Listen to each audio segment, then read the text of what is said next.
it was 21. And we went from Texas to Kalispell, Montana, and we thought that we were going to be there for kind of the long haul. We have a really there's a remarkable Jiu-Jitsu community that we're a part of. I'm part of this organization, Straight Blast Gym, and the president of Straight Blast Gym is located there. He founded the gym, that location, maybe 15 years ago, and so it's super deep bench, really well fleshed out. And there's actually 3 or 4 gyms within about a 30-minute drive there. So our noon class would be like 40 people, average age of like 40 or 45 years old. So it was kind of our old codger hour. And we really thought that we were going to be there for the duration. We enjoyed it a lot, but our CEO with Element lives in Big Sky, and we were kind of lamenting, like, he's in Big Sky, I'm in Kalispell. We're in the same state, but we're still five hours away. You know, we're so close yet so far away. And we were just noodling on how powerful it was when he and I got together and when our teams generally got together. And so he pitched Nikki and I on the idea of moving to Bozeman. And Bozeman is interesting. It's a little bigger than Kalispell. It has a university here. It gets 300 plus days of sun per year, whereas Kalispell gets about 110. Like, it gets 10 fewer days on average per year than Seattle. And so when I started looking at that, I was kind of like, well, that's pretty compelling. So, because I really do much better with the sunlight. So, long story, much longer than what you were probably initially digging for. We landed in end of 2020, beginning of 21 in Kalispell, and then just this last August made landfall here in Bozeman, and really liking it. Okay. So you adjusted to the winters? Yeah, I mean, we spent 9 years in Reno, and even though folks Yeah. don't think of Reno as being like this 4 season environment, it really is. It's a mile high there, and you get snow. It's definitely more extreme here than it was in Reno. Like, we had a 4-day period where the ultimate low was minus 36 degrees, and that's not chill factor. That was like legit minus 36 degrees. And we had a 4 or 5 day period where it never got above 0. And that was different. Like, you have to figure out what you're up to. But this winter has been incredibly mild on the snow front. Like, we've I don't know, we're like 30%, 40% of what an average winter is and stuff like that. So I think we're pretty buttoned up, but we also haven't been like totally thrown to the wolves with a super gnarly, like snowing every day type of winter. And do you prefer the Montana winter over the Texas summer? Yes. Yeah. Yes, Okay. I do. I have to admit it. I do. I will say though that my health was of anywhere that I've lived longish term, it was really good in Texas because there's never a time of year when you can't make vitamin D outside.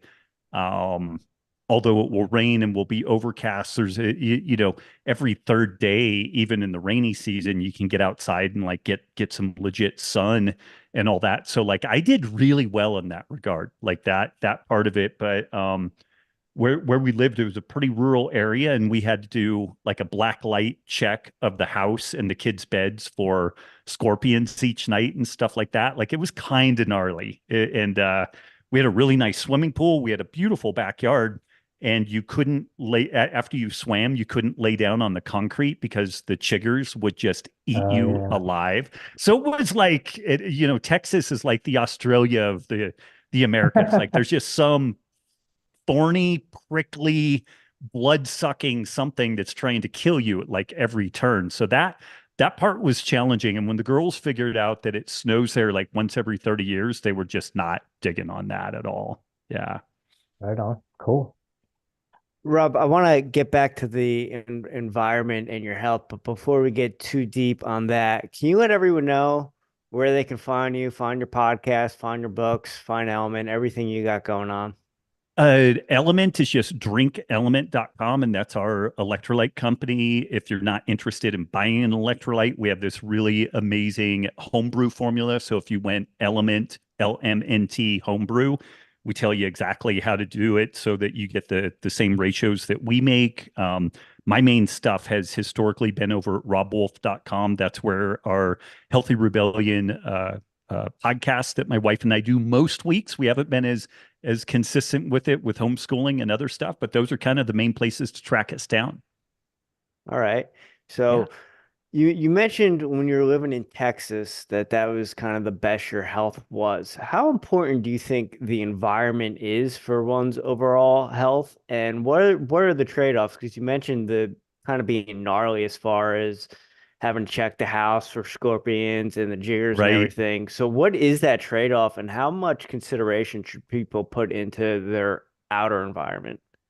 Man, for me, I think it's that photo period piece. And although I don't, it's really funny if you guys know Jack Cruz, like he's quite a character, and but I really think he's about 98% accurate with like the photo period stuff being primary to even food. One of the interesting things and the differences between he and I actually work with a lot of like living, breathing people. And if you have a police officer, first responder, medical professional, or a new parent who maybe lives in a northern climate, it's like, yeah, man, they don't live in El Salvador. They can't just go out their back door and just get all the sun. And so you try to do some and try to shore that stuff up as best you can. And then also there's kind of a reality for a lot of people, even though maybe light and photo period is the primary driver, like it's really where the rubber hits the road.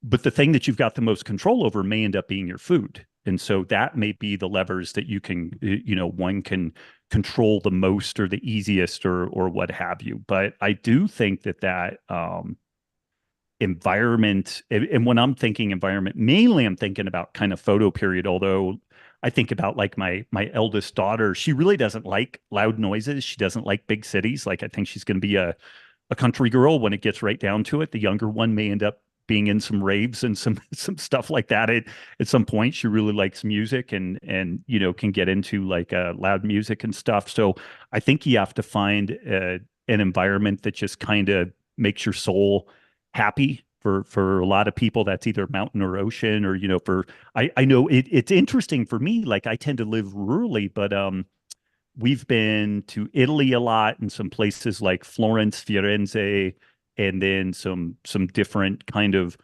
urban areas, but they're urban designed in a smart way where you could live and work in the area. You don't need a car. You can walk everywhere. I love that environment. Like it's just really vibrant and lots of stuff going on. If I'm in a spot where I can just pop out the door and go get coffee and get some food and see some people and hang out, I really enjoy that. So I think that like that broadly environment piece is going to be incredibly individually driven, like what, whether you're more introverted or extroverted, whether you need more people interaction.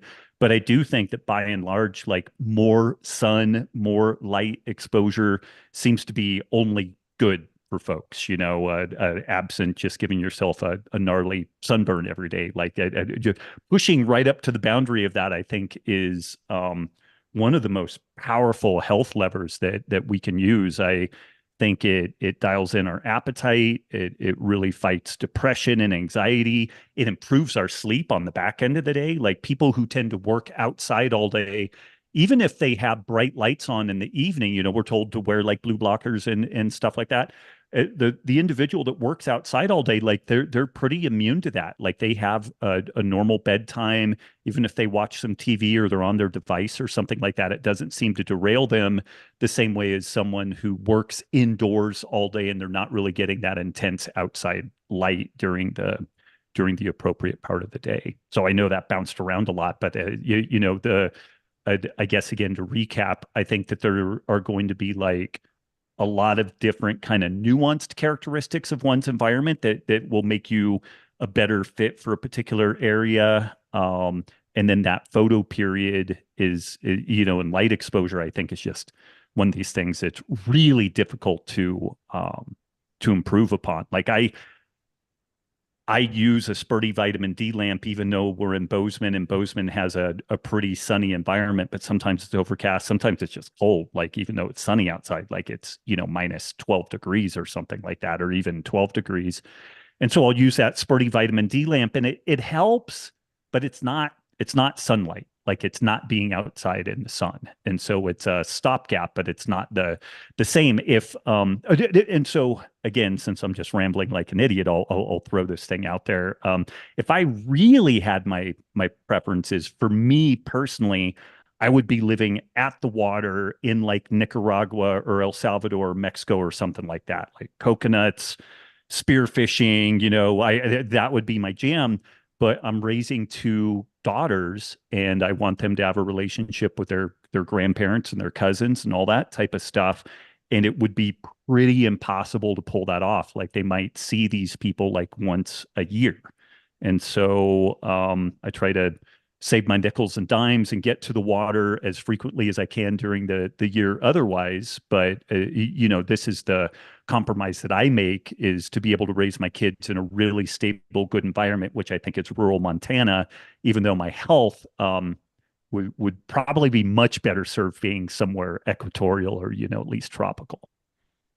We are right there with you. We join you at that kind of tropical environment, and kind of to your point, I love getting out there, sunrise, sunset, but sometimes life happens and it's hard to always get those every day. And if you make that main priority, that tends to be all you have in your life, and there's other things that you kind of have to do. And you brought up raising your daughters and homeschooling them, and I'm curious how that goes. You and your wife, you work together, you run businesses together, and you homeschool your daughters. I'm kind of curious how that kind of partnership goes, as far as doing everything together, having your kids together, always being home together, and still having like a relationship where you guys love each other and understand each other, but still have like space and, I guess, sanity. It's tough sometimes on that regard. And it's kind of funny. I have a buddy of mine who was a bomber pilot for 20 years in the Air Force. And so he was deployed constantly. And and then he got done with the military, and he got a gig with FedEx at flying planes around the world. And so I always tease him. I'm like, so you and your wife just can't spend time together, like enough to have like conjugal visit, two sons, but that's it. And then my wife and I are like, as polar opposite as you could get. We developed our gyms together. We doing the other business activities. We've always been just like cheek to jowl with everything that we do. And it is interesting, on the homeschooling front. Initially, we started our girls off in a Montessori school, and the Montessori was pretty good for preschool up to kindergarten. And then we were getting the sense that like they just weren't holding the kids' feet to the fire. Like Montessori is cool in that it's like they give kids a lot of different avenues, and you can structure things in different ways. But there's still kind of a reality, like even though you may not love math on day one, like you just got to kind of grind some of it out. And they weren't really holding the kids accountable on that. And we were hearing some things that kids who had gone through the whole like 7 or 8 years of that Montessori program, they would have to listen to books on tape because their reading proficiency was so poor that they couldn't read at a level to be able to get through the books that they had. And there was all this weird stuff where like the administration and the teachers didn't want you actively involved with the kids' education, which is all like anytime somebody tells you don't look at what's going on with your kids, it's like, okay, I'm absolutely going to scrutinize the fuck out of this, And so long and short with that, we looked at like the public school options, and in Reno, they weren't good. Like the Reno public schools were not great. And this was one of the things that drove us to move to Texas, because I'd always been curious about Texas. I went out there and did a hunting trip, and I kind of liked the area, but I also arrived there in October. So it was like really nice. For Texas, it was really nice weather. It was kind of cool and not crazy hot, not crazy humid. And but the schools were good there. It was a central time zone, so I was still doing a lot of travel.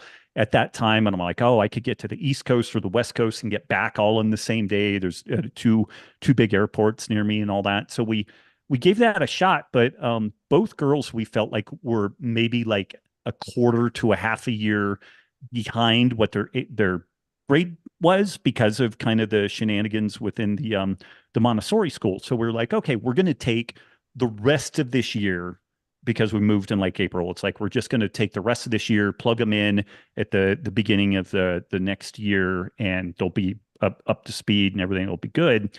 And then COVID hit. And then it was like you didn't have the option of going to a regular school, and we just kind of hunkered into that process, and it's been really good. I was helping initially with the math, and then Nikki has taken over the whole thing. I would say the biggest challenge is that we do so much from home. Like we have to really think about how to get out, both as a family and also to go have different experiences for the girls. Like they've done things like gymnastics and swimming, but frequently they end up in the same class. And so they're still not really like getting that separation. So I would say that separation and that time apart has probably been one of the greatest challenges that we've faced. And then thinking back to my childhood, I remember going to school and then playing and then coming home for dinner and my parents asking me, so what did you do today? And you had this whole litany of stuff that you maybe were honest about and maybe, tried to hide, but there was at least this different stuff that you did. And the homeschool deal, particularly when you largely work from home, it's kind of weird because I go to ask my girls, what'd you do today? And it's like, well, I spent the whole day with you, old man. Like, you know exactly what the deal was here. So that is a weird thing. Like so we've tried to, maybe I'll go to a coffee shop to do some work out of the house and just take one girl with me. And we have tried to find other activities that they do individually so that there is just something new and not constantly all together. It's different, but I would say it's gone really well. We're able to structure more of the girls' interests around the stuff that they do. Like my oldest daughter's really into birds, sled dogs, and horses. So I'll look at her math curriculum, and when it's it's a word problem, I'll just go in and take the bones of the word problem and rewrite it around birds, horses, or sled dogs. It's like this sled dog team has to travel 500 miles, and it takes this many pounds of food per dog so I can do all their shit like that on a topic that they actually enjoy. And it makes it easier. It's not easy every day. Like there's ups and downs on it. Like some days the girls are pretty fired up and motivated. Other days it's absolutely pulling teeth. And I'd say both girls, they're 11 and 9 right now, and they're entering that age where they're starting to really compare themselves to other people, both like aesthetics and competency and stuff like that. And my God, it's poison. Like it is really poisonous. And we spend a lot of time talking about that and trying to like provide some buffer and some context around it. And my wife is good at just reminding me like what we went through at that like adolescent stage of feeling awkward in your body and having zits and the whole litany of things. But that's been an interesting thing, and it's all day long. Like we experience that kind of all day long, although it really bubbles to the surface right as you're trying to tuck them in bed. Like you had all this downtime in the evening, and like we could be bonding and talking, and then like I'm exhausted and ready to go to bed. And my wife in particular, because they usually shake her down for their like spilling their guts right as we're trying to go to bed. And that's been funny, but it's good, man. It's good, but it's definitely it's an interesting challenge for sure. Yeah. Do they get along, Rob? The girls get along pretty well. Yeah. I never understood the stories of like Cain and Abel until I had kids. I'm like, oh, I get how one of them could murder the other. It's like they get along generally pretty well, but they will just stick the knife between the ribs every once in a while and just like goad the other one. But they're 2.5 years difference in age, so they're close enough that I think that they can still get along pretty well. And I hope that we're not that like horrible helicopter parent, but it's we let them kind of duke it out. But it's also it's one of these things I've heard people talk about like, well, you just have to let kids work it out. And I kind of get that. And I also kind of push back on it because these kids don't actually have any tools or adequate tools for dealing with that. When you're in a workplace environment, you have conflict. They'll bring in a fucking mediator to deal with that. But yet you're just supposed to let the kids do Lord of the Flies. Like I don't fully get all that stuff, but we will. One thing that Nikki and I have done, like the girls will just, they'll bicker and they'll bicker and they'll bicker. And it's just this like background of like bickering. And then Nikki and I, what we'll start doing is bickering with each other. Like it's fake, but we make it real, and we'll raise our voices, and it's just, well, you're a jerk, and the girls will finally be like, okay, I get it. Like I get it. I'm like, do you see how stressful it is having two people in your immediate environment just like attacking each other? And so we try to do it a little bit more like, example like that, but by and large they get along pretty well. But again, there's this comparison, one of them will be better at something than the other one. One of them has straight hair. One of them has curly hair. One has blue eyes, one has brown eyes. And so it's just fucking off to the races with that stuff, particularly with girls. And I've long heard this saying that boys fight to assert dominance and women fight to the death. And I kind of get that, and like the meanness that they can concoct is really powerful. And a couple of days ago, I sat them both down. I'm like, there's going to come someday when I'm going to die and your mom's going to die. And it may happen all at once, or it may be this protracted gig, but you two are going to have to figure out how you deal with all that. And like, you're either going to be friends. It's going to be hard either way, but it's going to be harder if you hate each other than if you're friends, or at least collegial with each other. And the vector that you were both on right now is one of like hating one another. And if you want to do that, by all means do it.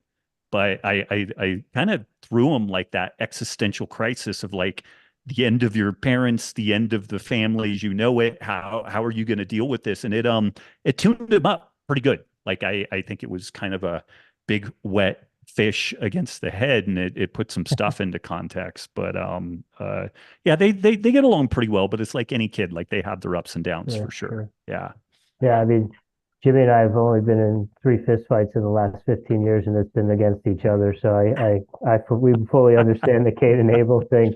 I'm curious, the girls were born in Reno, and you guys have moved. How has that been, for them in terms of handling the move, going from location to location? I know some people, whether they grew up in a military family or not, some people have horror stories about never ever being able to tie into a new group or getting dialed in, and all of a sudden it's all right, I'm packing up and we're going somewhere else. Now, Jimmy and I, as we've been adults, we've moved around a lot, kind of like have you been. I think we're both probably looking for the new destination here. Have the girls handled the moves from Reno to Texas and Texas to Montana pretty well? Generally really well. We couched the Texas move as this adventure. We would check it out and we would change gears if we weren't cool with it. And I think Nikki and I were really honest with the girls. Like we kind of laid out why we were doing. Part of the reason why we moved is this was 2018, 2019. It was right at that Google Owl update when a bunch of websites just got like basically scraped off the internet. Like we had a pretty thriving, high traffic website, and this Google Owl update, and people can look it up and kind of see some of the ramifications, but we lost 97% of our site traffic overnight. And so we weren't removed from the internet, but the ability to find anything that we did on the internet became almost impossible. And there were a number of people in like the kind of paleo, low carb space that were kind of targeted with this. So we were like, okay, what are we going to do? Do we just close up shop and we're done? And I do something entirely different. And we we had some ideas, but we honestly needed to free up some money to be able to do the next step, like starting the Healthy Rebellion and funny enough, Element. And so we sold our house, moved to Texas. It was much cheaper there, so it freed up some pretty good resources. And we were pretty honest with the girls about that. We weren't like excruciating detail about things, but we were just like, we need to do something different with business, and so we were pretty transparent about that. And I don't think we put forward much of an air of like anxiety or fear. Like we certainly had some trepidations around it, but I was also honestly curious and excited.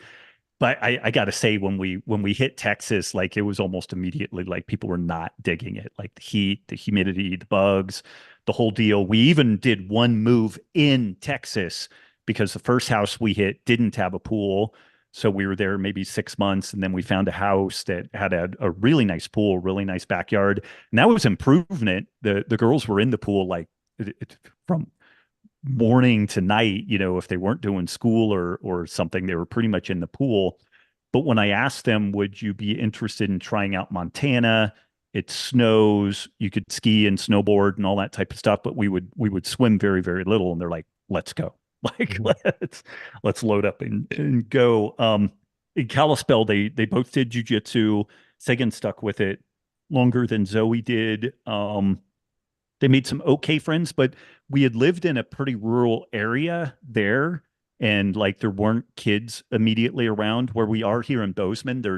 Even though it's rural, there's like this mile-long dirt road that we're on, and there's probably 6 or 8 different families with kids around our girls' ages. And so they've met a few people there. We do, even though we homeschool, we do this homeschool group called Classical Conversations. And so one day a week, they all go and meet and go over the curriculum for the week. And so they've met some kids in there. So I think that that's been good, but we're at that shit or get off the pot spot where like the kids really want friends and they really need friends. Like when we first moved here to Bozeman, we would see some kids ride by the road, and I'm like, go, jump on your bikes, go catch them, and our girls were kind of, I mean, that's kind of a big deal. That's a little weird, just like jamming out there, but they did it. To their credit. They actually did it and got to know the kids. And these kids do the local school here. So like the schedules don't line up great because they're going to regular school, and we do the homeschool gig, but I'm optimistic that the summer, like they'll have a lot more connectivity there. But I would say that they've navigated it really well to date. But it's so obvious that they really need some good friends. Like they really need some good connectivity and everything. Because as good as many aspects of the homeschooling are, like gymnastics is only a couple of days a week. Jiu-Jitsu might be a day or two here and there, and it's an hour here, an hour there. And I think back, like the kids that I got in trouble with and the kids that, probably saved my life in many regards were those tight relationships that I had. Yeah. And they definitely are at that spot where they need that for sure. Yeah.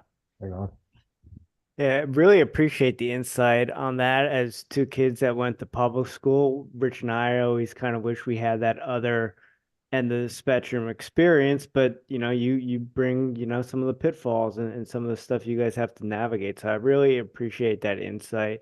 And talking about that and talking about moving, you mentioned that Google Owl update, and that's kind of mind-blowing. I might have to dive into a wormhole after we get off this podcast about that. But you mentioned starting an Element because of kind of what happened to the website, and we know you had the keto Kool-Aid that you were kind of making on your own, and that's kind of how Element came up. And it's one of my favorite electrolyte supplements because you get everything, and it's one of those ones, and I'm sure you can kind of tell me the pitfalls and stuff, but a lot of the other electrolyte supplements, if I have too much, it winds up coming out the back end, where I really don't get that with your guys at all. And I don't know if I just haven't had enough, but I've had 5 packets in one day. And, sometimes I kind of feel like, all right, I overdid it. Just like feel like I have too much like of that sodium taste in my mouth. Right.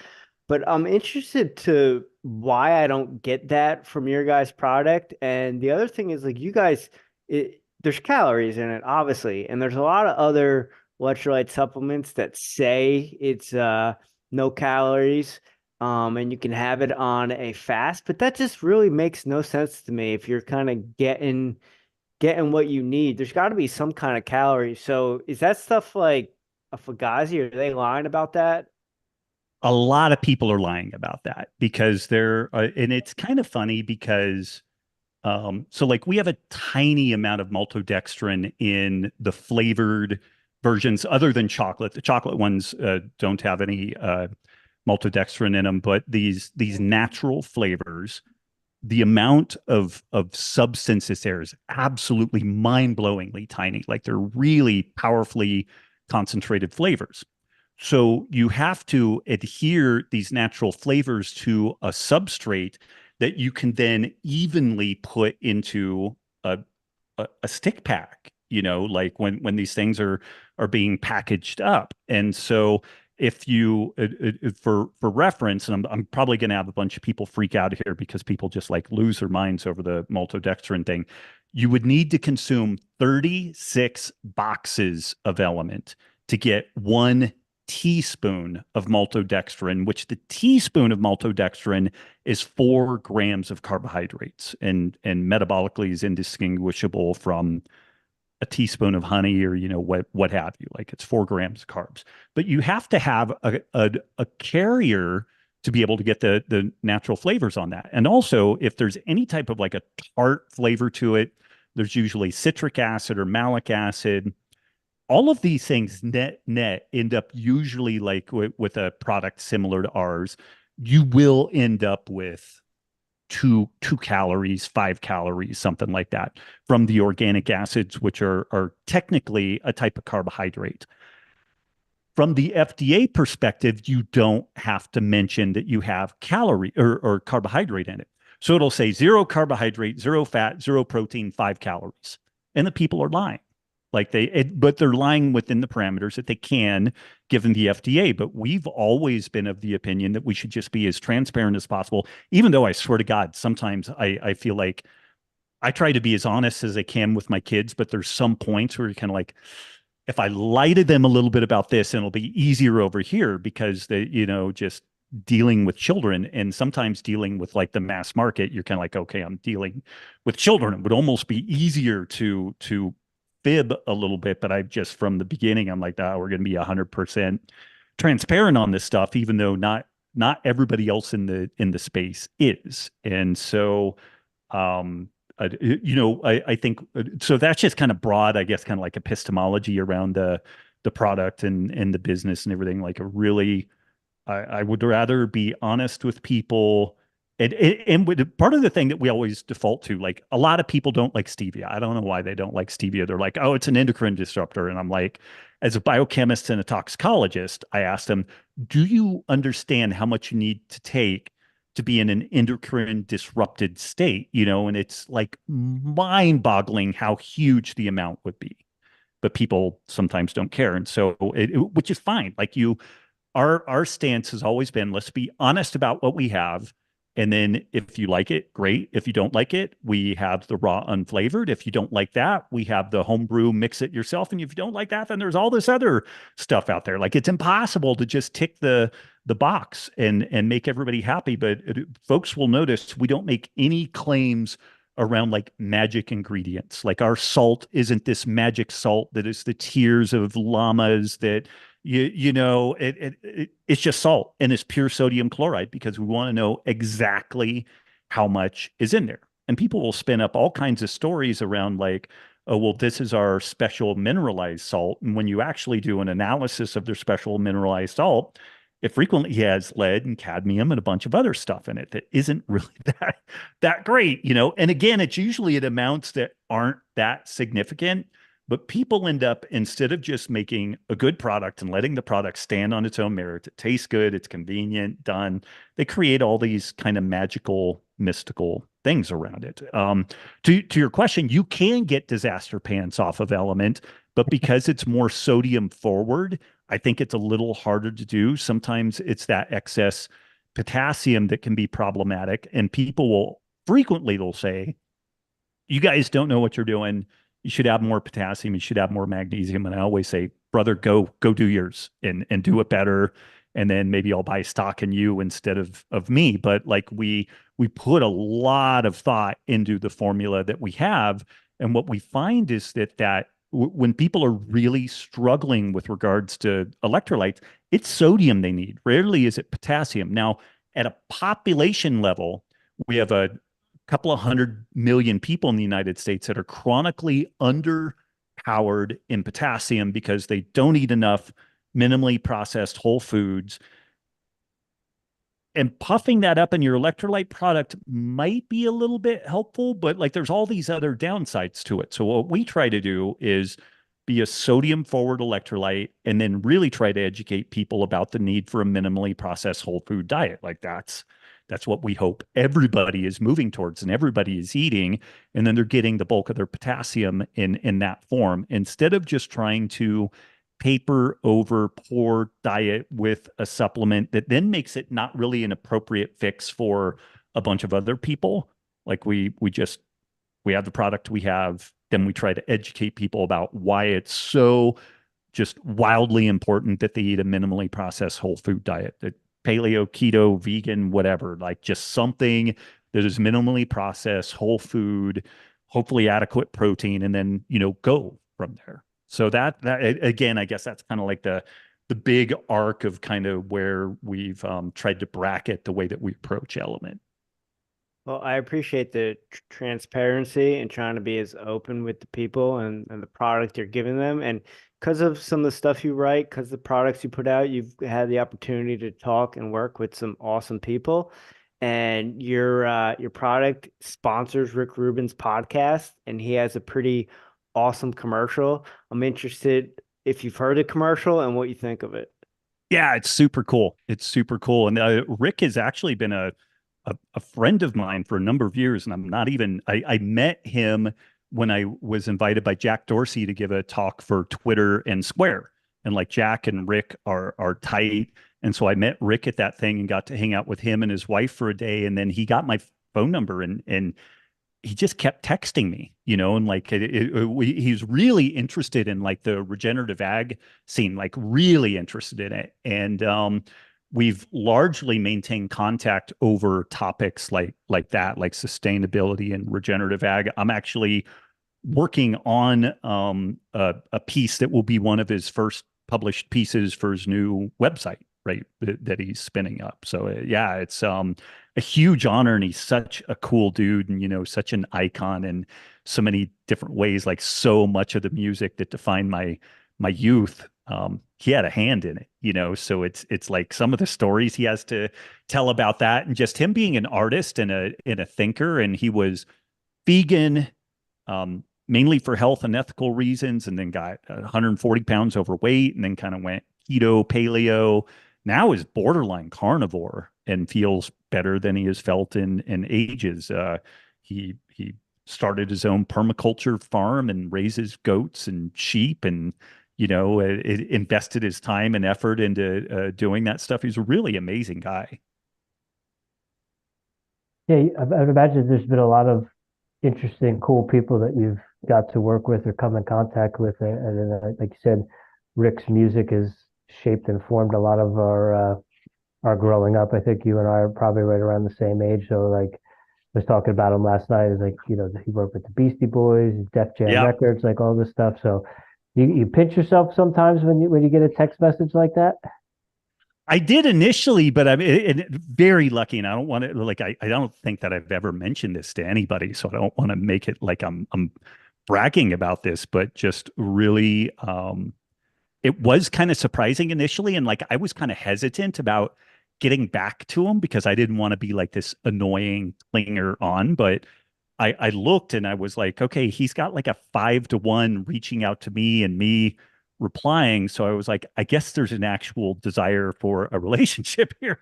So I guess it's okay if like I have an idea, I can fire it off to him and it's not going to be, seen as some sort of an annoying thing. And I think even, like people like him, like Rogan, like Jack Dorsey, I'm really, every once in a while, I'll reach out to him for a favor, but man, I really keep the powder dry on that. Like I'll wait a decade before it's like, hey, I have a friend who has this book and they would love to go on the podcast or, this or that or whatever. And also really try to make it not about me, if I have an ask, otherwise just trying to be of service. And then all of a sudden these people who kind of have access to anybody in the world that they want to have access to, you're in the Rolodex, like you're in the circle. You get a text from them every once in a while when they've got a question, and when you have a question or a thought or a comment, you can fire it off to them, and you actually get an engaged response. So that's been really cool, and I've felt very very grateful and humbled by having some of those interactions for sure. Yeah. Yeah. And you mentioned Joe, and I think the last time you were on to promote the Sacred Cow. Mm-hmm. And so I've been diving into that, and I find it interesting that over the last 2 years, the common thing with things that have gone on is, correlation is not causation. But in reading the book, it seems like when it comes to nutrition and data points and things like that, it's the exact opposite. To fit the narrative for processed foods and different things. Yeah. Against against eating meat. Yeah, like the EAT Lancet, and I forget what the EAT part is an acronym for, but it's this. The Lancet is one of these oldest medical journals around. I think mid 1800s it was founded. It was UK originally. Very august, very well respected, but they had this. I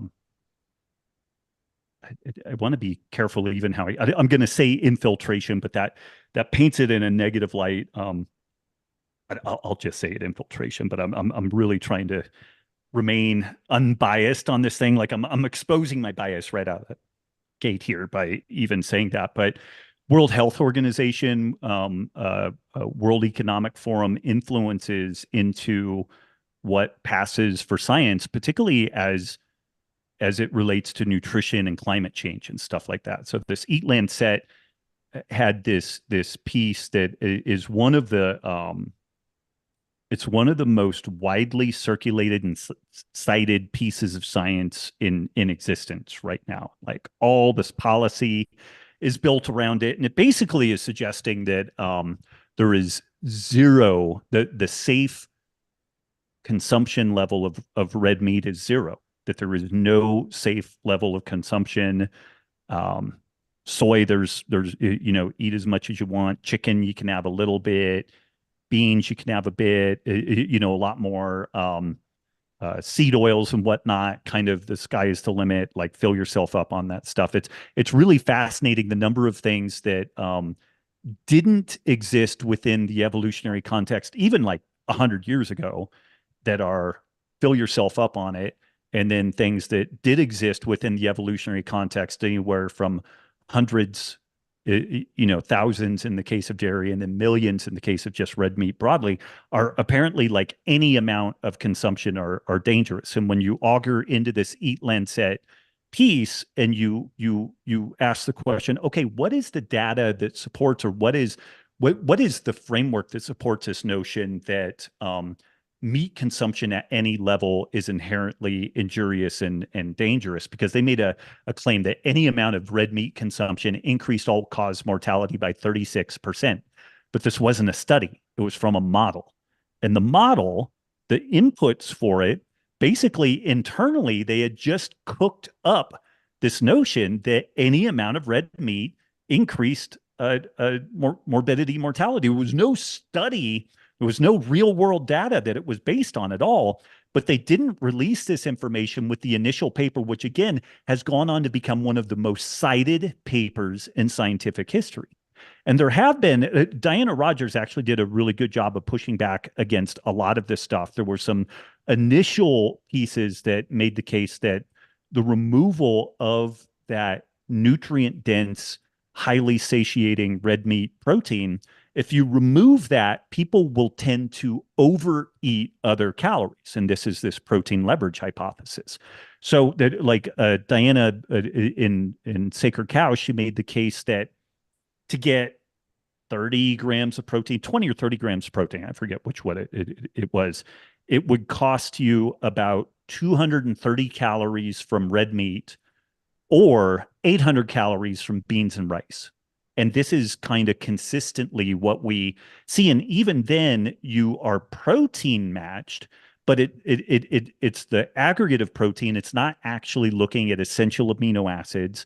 And it's also not considering the zinc and iron and all the other nutrients. Like you're still nutrient deficient at that 800 calorie intake versus the 230 calorie intake with the kind of meat consumption. So there have been some really good critiques of that Eat Lancet piece, but it's the backbone of policy.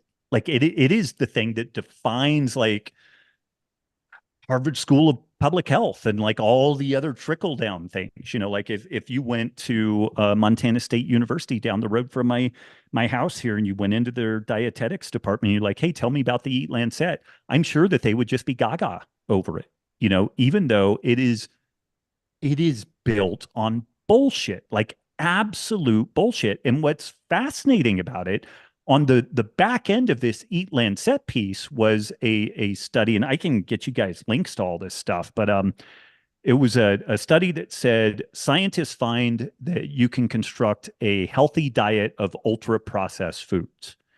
And this whole arc of this thing, really at the end of the day, what it's doing is it's turning food into intellectual property. And this is where like Impossible Burger and Impossible Foods and all these like fake meat alternatives, these folks aren't saying eat pearled barley and pinto beans. They want you to eat their IP protected chunk of fake highly processed food. And there's been billions of dollars. There's just been some write-ups on this. It's been $33 billion dumped into this industry, and it's largely failing. It tastes like crap, doesn't make people feel good. It's actually shockingly expensive to produce this stuff, even though it is sold, again, like the Eat Lancet stuff is sold as a climate solution and like a social justice solution and all this stuff. The Impossible Burger was more than twice as expensive as grass-fed filet per pound. But yet this is supposed to be this thing that is like addressing climate issues and social justice issues and all this stuff. And they just say this shit and have absolutely no backing in it at all. But they just make this claim, and it comes from the World Health Organization. It comes from Harvard School of Public Medicine, Public Health, all, just trickles on down. They just make these claims, and then people like myself, Diana, other folks, Zoe Harcum, really hardworking folks in this scene, it takes a mini PhD dissertation to unpack all this stuff, to lay out, no, this isn't healthy, and it's not cheaper, and it's not addressing social justice topics. It's actually making all of this stuff worse. And along the way, you're called racist and all these other things because you're pushing back against a dominant narrative. Like it's a crazy thing, because really what it is it's asymmetric warfare. Because they can concoct a really tight little story. They don't have to validate any of it. They make it look like science, even though it's really not science. And they throw it out there. But usually asymmetric warfare is administered by the small outside underdog group. But this is actually coming from the highest levels of government and media and social media. It's got billions of dollars of backing. And what's fascinating is it's still failing because it's so unhealthy, and it's expensive, and it's really like making Impossible Burger is so inefficient compared to sunlight, grass, and cows. Like it's just stunningly inefficient. But it's been fascinating to see this stuff play forward, and we've taken some pretty good slings and arrows along the way, particularly like Sacred Cow was launched June of 2020. So we were at the height of like COVID insanity. I think the George Floyd stuff was either in full swing or was soon to be ramping up. So like I remember there was this this young guy who he says he's BIPOC, a native. That's his claim. I don't know that I can really support or refute it, but that's his claim. But when Sacred Cow came out, he created this campaign, and he had a lot of people supporting him, saying that Diana and I were racist because the book only covered the health, environmental, and ethical considerations of a meat-inclusive food system, which is a massive undertaking. Our rough draft was 600 pages long when we turned it in. The refined book was almost 300 pages when it was done. And when he was spinning all this stuff up, what he had figured out was a way to grift off the system. So he was trying to knock us down at the kneecaps because because he could gain some notoriety around it. Like he was, calling us colonizers, calling us racists and everything, because we didn't address the other stories of, say, like racial inequality within the food production system. And Diana and I were like, let's make that Sacred Cow part 2. If you want to collaborate with us, let's do it. And he was basically like, go fuck yourself. Like, you guys are horrible human beings. And why would I even bother to spend my time with you? So he ended up grifting people of nearly $500,000. Like, he just asked for donations, and $500,000 was donated to this guy. He has a farm. He tried to expand his farm. He's not competent to expand his farm. And there was a write-up from him because he ended up just letting 4,000 or 5,000 chickens, 300 or 400 pigs just die from the heat because he didn't like take care of them and everything. And I'm kind of diverting because this is also kind of a therapy session for me, like venting this stuff. But this is the type of shit that we had to deal with to just get people to understand cows probably aren't the primary driver of climate change. Like that isn't the place to be looking for, like, addressing climate change. But we were called racist and colonizer, all this other stuff along the way. So it, interestingly, compared to my first 2 books, I think both first 2 books, Paleo Solution and Wired to Eat, were quite good books. But as soon as the ink was dry on those things, there was all this stuff. Oh man, I wish I'd changed this. Wish I had mentioned that. What's interesting about Sacred Cow is the only thing that has happened since its publication is some of the things that we only had back of the envelope math. Like we just had back of the envelope math that it was more expensive to eat Impossible Burger than grass-fed filet. And as time has gone on, that's only become more validated. And like all these other claims around animal husbandry and things like that have only become more validated. So it's interesting that Sacred Cow book will stand the test of time better than any of my other books. And that's kind of cool, but it's definitely been it's been a fascinating journey, like trying to get that message out there. And there's no huge upside to it. Like, people have this sense that like Big Meat is paying Diana in particular, and like they're not paying her shit. Like she was asked to do a couple of talks, and they picked up her airfare and they gave her a hotel and they gave her an honorarium. It was like, here's $1,200 to be in Australia for a week or something like that. But like she got divorced going through the writing and production of Sacred Cow because of the demands placed on her. Like, she bled for that thing. And like, there are people that if it was The Purge, like the real, like, there's some people I would thoroughly enjoy purging at this point because of their treatment, and not even so much of me, but of Diana, because she just bled to get this thing out there, and just really just trying to ask the question, like, is this narrative around like processed food being our savior versus it being our undoing? Like, does any of this make sense? And can we just have a conversation around it? Or does all of that stuff get labeled as fake news, conspiracy theory, climate change denial, to just shut down the conversation around it? Yeah, it's wild that there's morbidly obese, malnourished people on every corner, and we can't entertain the conversation of removing some of the processed foods and eating some animals. It's crazy. Right. Yeah.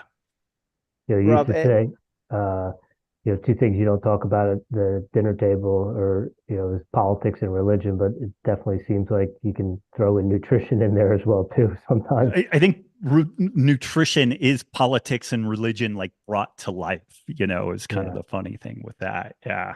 Yeah.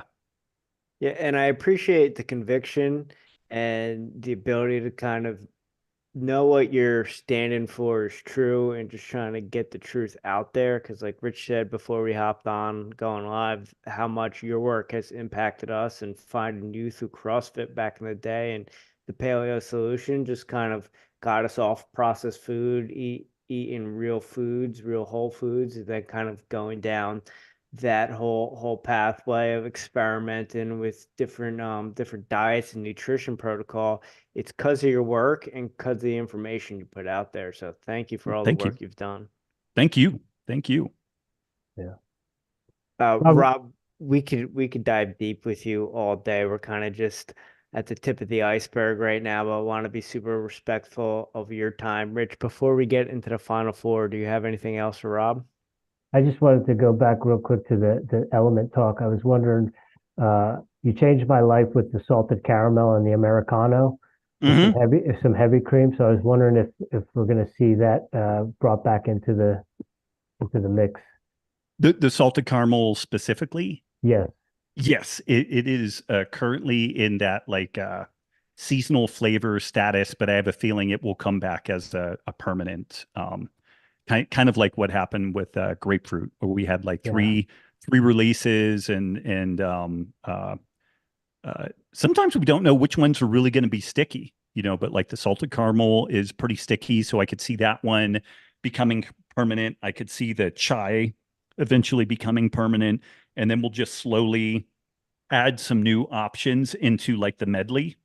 Because for folks that aren't aware, we'll release a medley that has 3 different flavors in it. And I think the first time we did this, it was chocolate caramel, and chocolate mint.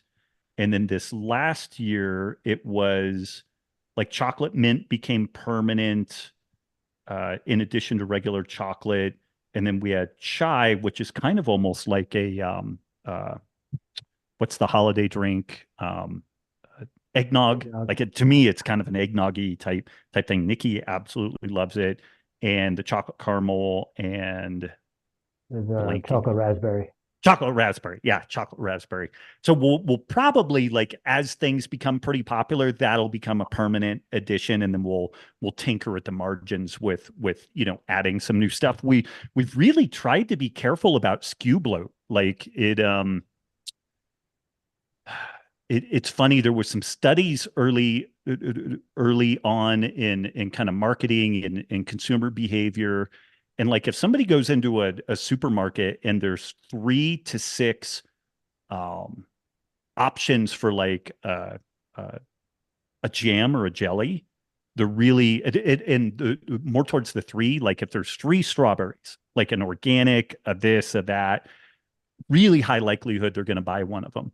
When the selection got above about 6 options of a given flavor, people just left because they were like, there's no way I'm going to get the right one. Like you feel like you've got all this customization because like, oh, we can just answer this, exact question.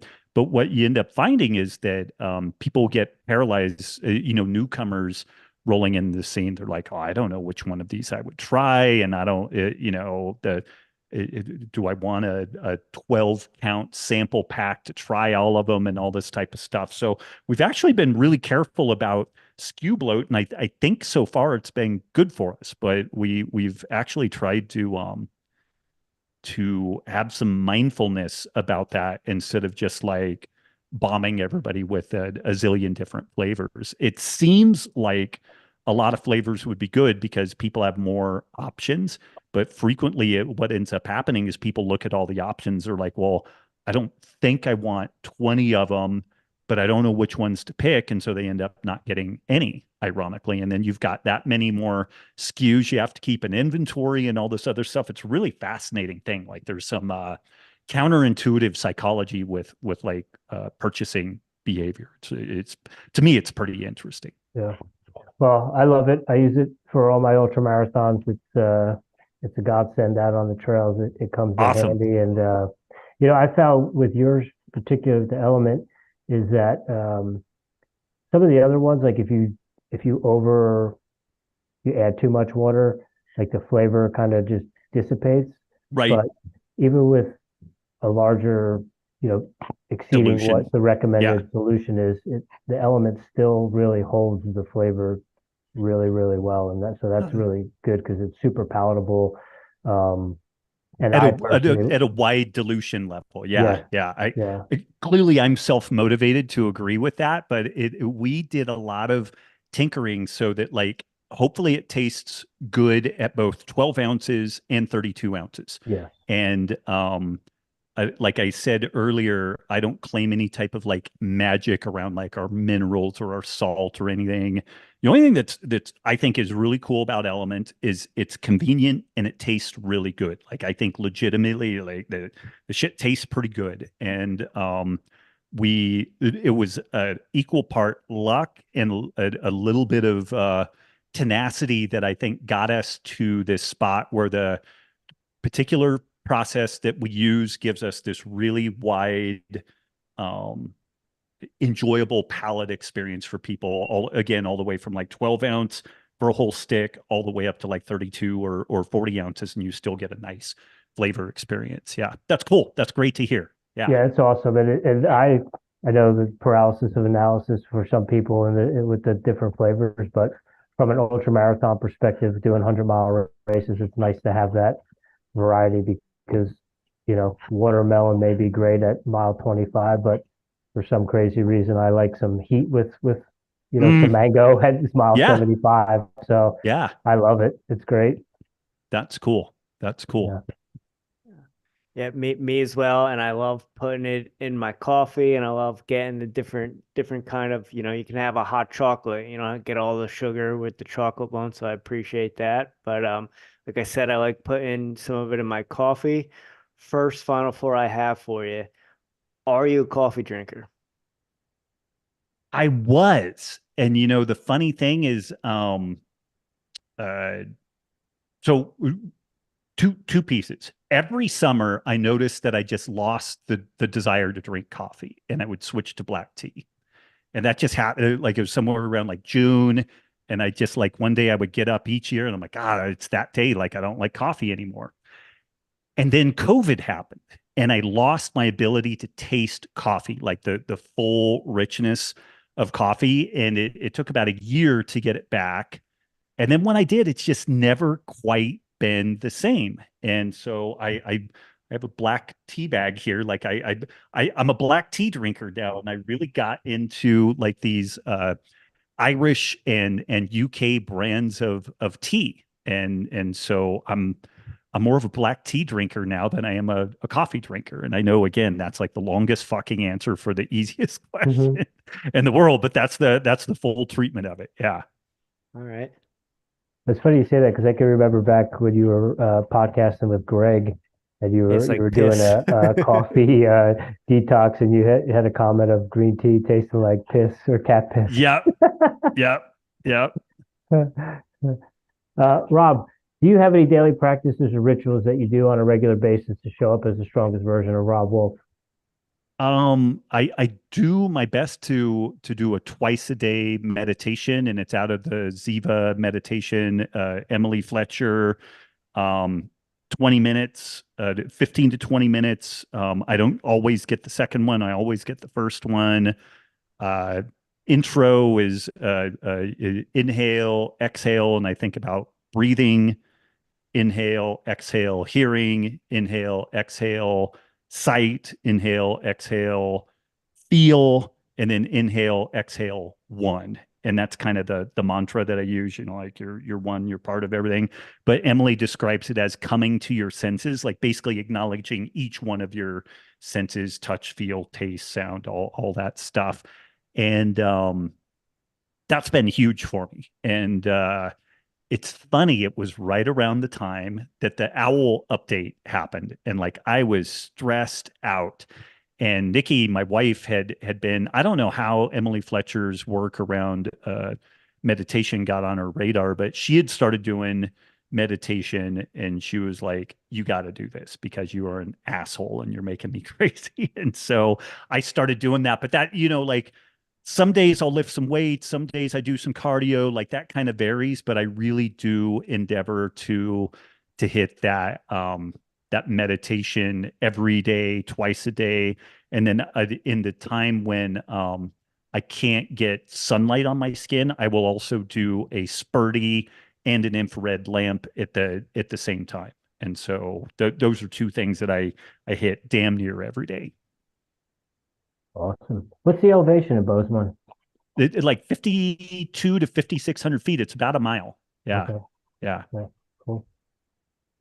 Rob, what are you listening to right now? Music, podcasts, audiobooks? Are you reading anything? I'm rereading Dune, which I've read probably 4 or 5 times, but I just got the full Kindle Dune set. It's kind of funny. I will listen to some music when I work out.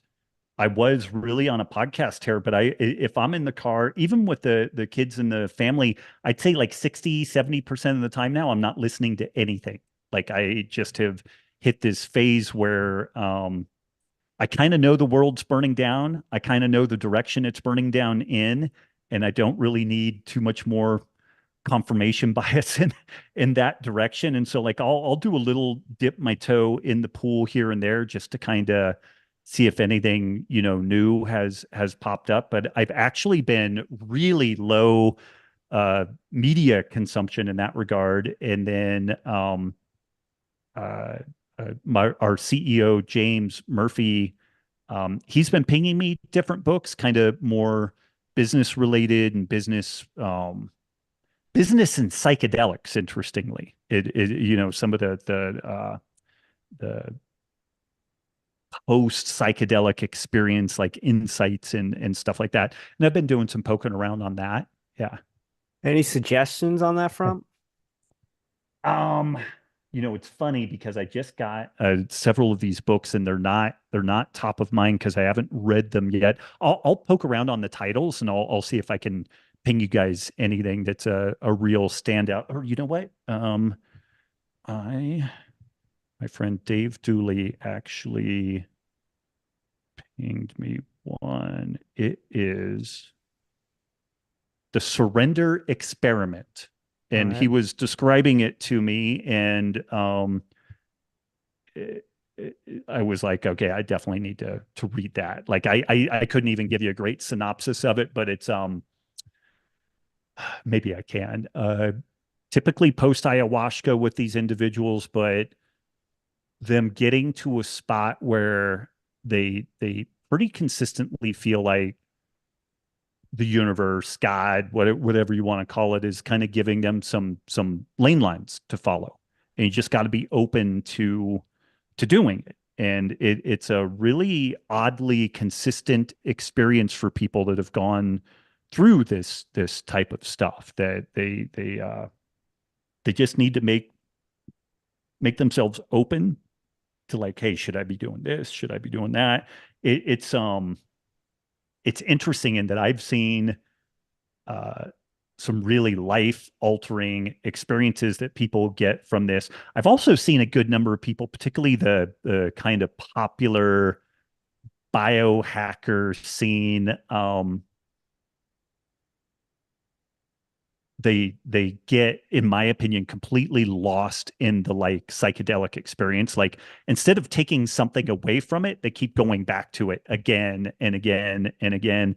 And that becomes the point instead of like some sort of an insight out of it. And I've seen people just absolutely burn themselves down to a nub and lose the opportunity that and the more that whole process gets turned into a business, and man, I'm as excited about making money and being a capitalist as anybody, but there's kind of a douchebaggy kind of feel that comes in with some of the ayahuasca psychedelic stuff. And when I see that, I'm kind of like, I don't think this person's going to round the corner on it. Like they're going to end up stuck in this vortex with it. And I've been really spot on with that stuff so far, which maybe I'm smart and insightful, or maybe I'm just an asshole. I don't know, probably both. But yeah, I do find that stuff interesting though, like that full reality peel.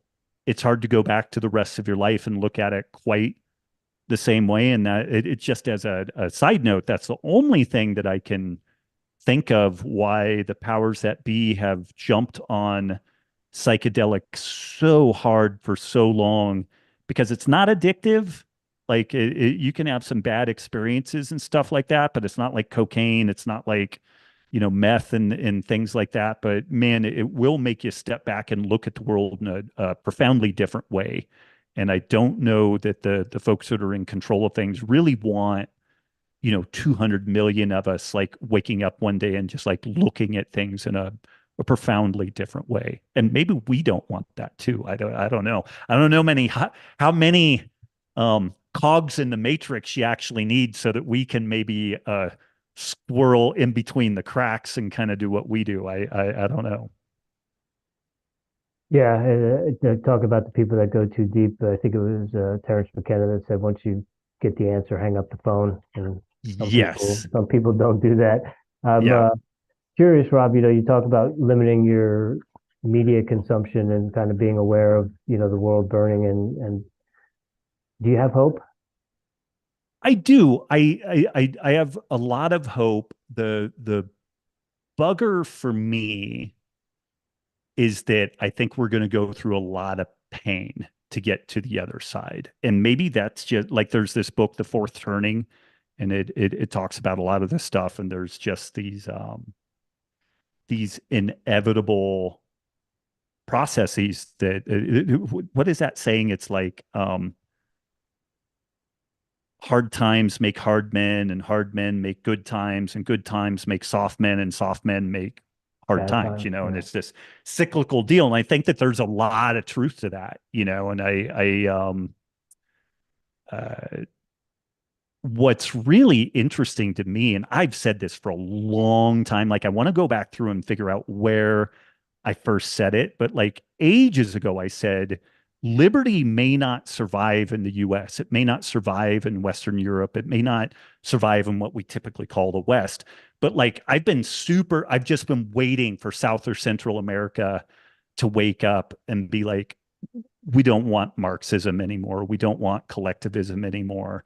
And now we have Milei down in Argentina just going like a wild man, and gutted the infrastructure of the government there, and has done all this interesting stuff. And by all accounts, Argentina should be like a paradise on earth. Like they've got all these resources, have all this coastline. They should be doing all this stuff. And it's just been horrifically mismanaged. And Milei, like you always want to get nervous about like a messiah that comes in and saves you, but sometimes it takes a person. It takes like a George Washington to come in and like just somebody, kind of takes the reins and starts moving things in a different direction. And the guy seems broadly sincere. And what's interesting to me is I think like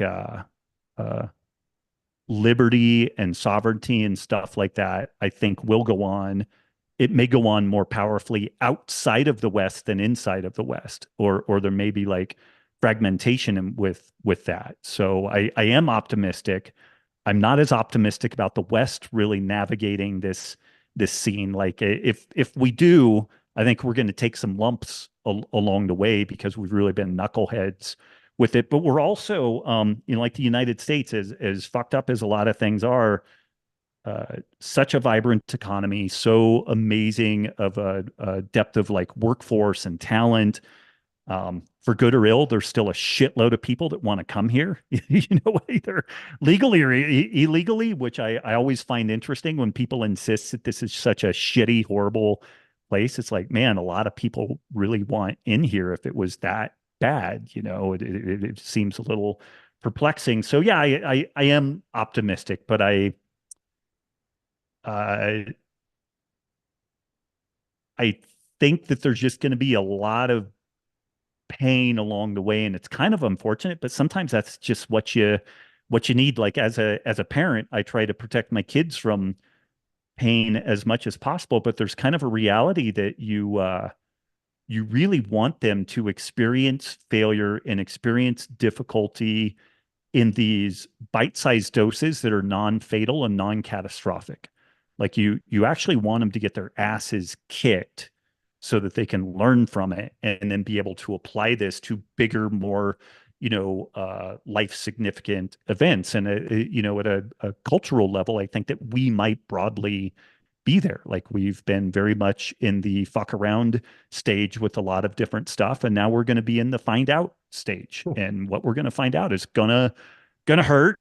And there are going to be some of the people involved with that are going to take none of the responsibility for their actions, for the people around them and stuff like that. Like just to drive this thing off a cliff and just, ruin this podcast. Like I really think COVID is a product of US gain of function research. We funded that stuff, and it is crystal clear. Like there's a DARPA application, a defense authorization group, part of the government, where they do different research. And these guys from the Eco Health Alliance, Peter Daszak, Christiane Anderson, that had an application into DARPA to do exactly the type of coronavirus research that led to SARS-CoV-2. There was an application in for that like 3 years before Wuhan and the release of this virus and everything. Well, conservatives call COVID the Wuhan virus, which I think is bullshit. That's the US virus. We funded that. We unleashed that on the world for reasons that were both illegal and completely fucking unknown to me. Like, why are we dicking around with that? That was made illegal, and then it was spun up in this completely illegal and nefarious way, and we can't just explain that away. We need to own that. Like the United States unleashed that on the world. Yes, it came out of Wuhan, China, but we funded that, so we colluded in that. I'm a big stickler for accountability, like really big stickler. So stuff like that, I don't know if everybody that has like gone down some of these different avenues of like giving up their sovereignty for what they think is safety, around COVID or around climate change or whatever. All of it, the way that all these kind of neo-Marxist things happen, it's going to come to your doorstep eventually. It's going to come to everybody's doorstep eventually. What'll be interesting is like, I know the folks on my social media feed that are like really into this stuff. And I'm just waiting for the day where like the topic that is intransient for them that they can't deal with and they need to push back against actually comes to them. And what do they do about it? Like, do they roll over? Do they push back? Like I've been trying to push back, it's just going to be interesting. And I know I'm just off in the weeds on all that stuff, but I am optimistic, but I just think that there's going to be a big comeuppance with all this stuff. And it's kind of unfortunate, but it also may be just an inevitable process of this whole thing, and I think what I'm trying to do, what you guys are trying to do, I think it's trying to raise, I wouldn't even say raise consciousness. It's just having a conversation so that we can sort through this shit. It's like, I don't know if I've got the truth. I don't know if I've got the right answer, but I would sure love having a conversation around it so that if I do have my head up my ass, like hopefully somebody around me can help me like figure it out. And then I can get on a better track and do something else. And what's most frustrating over the last couple of years is just the ability to have a question, just the ability to engage in a conversation was made verboten.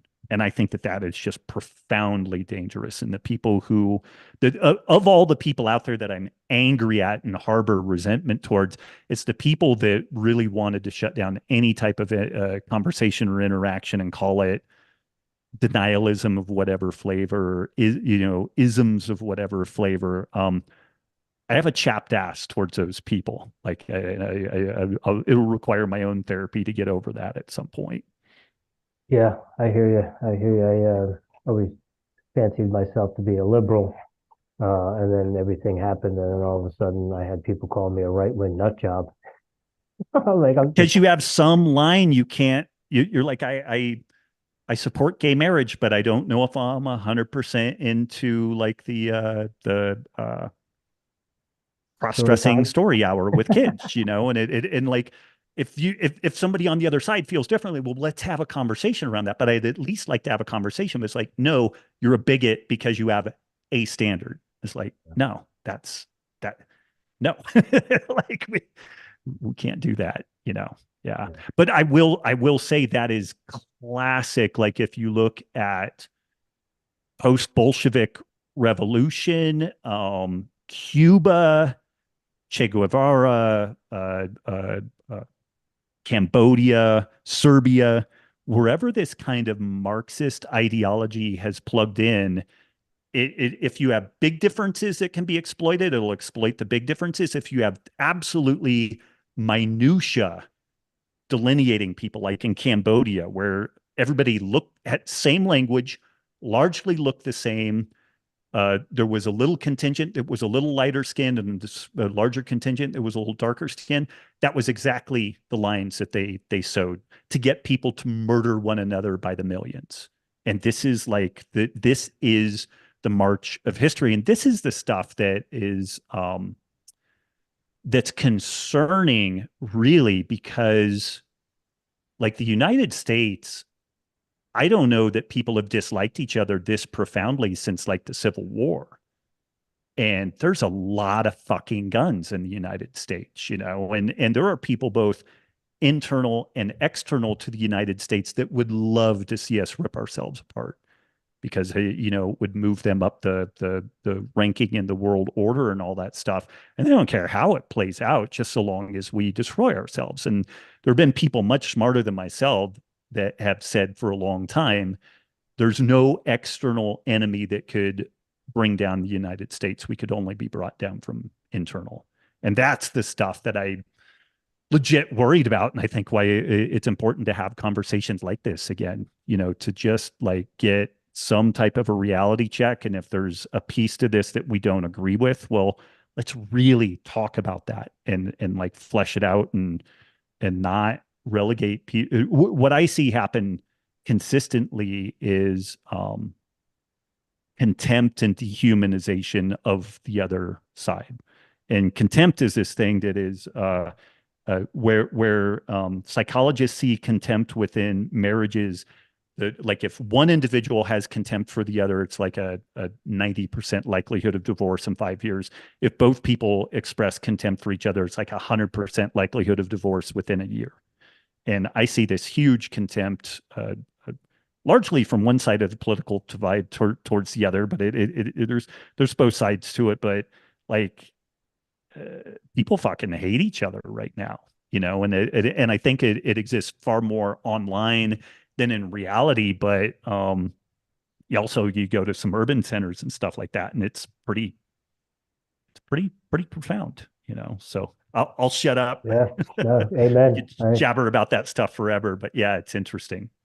I appreciate your optimism, and Jimmy and I lived in Denver, and that was one of the reasons why I moved to South Carolina. And the question I get is, what made you come to South Carolina? And I said, I heard people down here still love America. Yeah, yeah, and there's something nice about that. Yeah. We can take our warts and try to work on those, but we can also just be grateful for the amazing place that we have. Yeah, no doubt. Rob, last one we got for you. Do you have a guilty pleasure or guilty pleasures? Could be anything. Do you partake in a donut here or there? Do you maybe dabble in some craft beer? Are you a Swiftie? No, I'm not a Swiftie. God, what would be I'm so compromised on food. Like I have celiac, I have all these gut issues. So food really isn't the place that I'll kick my heels up. What is I'm very boring. I really don't have like a secret, like every once in a while I'll bamboozle my wife into sleeping with me, and so that's probably about as close as it gets on that. She's like, okay, once a year I'll do my duty here, and that's probably about as close as it gets. So yeah. Right on. Yeah. Well, I appreciate that. I appreciate all your insight and your time this afternoon. It's been an honor and a pleasure to sit down with you. Like I said, your books and your works have helped Jimmy mold us to who we are, and have definitely helped us change our lives. And I'm sure there are a lot of people that feel that way. So thank you, and keep doing you. Thank you. And it's a huge honor. Like when you are a content creator, there's no greater gift that you can receive than to know that your work maybe helps some people. So thank you. Absolutely. Thank you, sir. Thank you for your time. Thank you for your knowledge. And I could sit and listen to you go off into the weeds all day. So we appreciate that as well. Well, let's circle up in 6 months and do some more weed whacking here. Sounds Definitely. like a plan. Cool.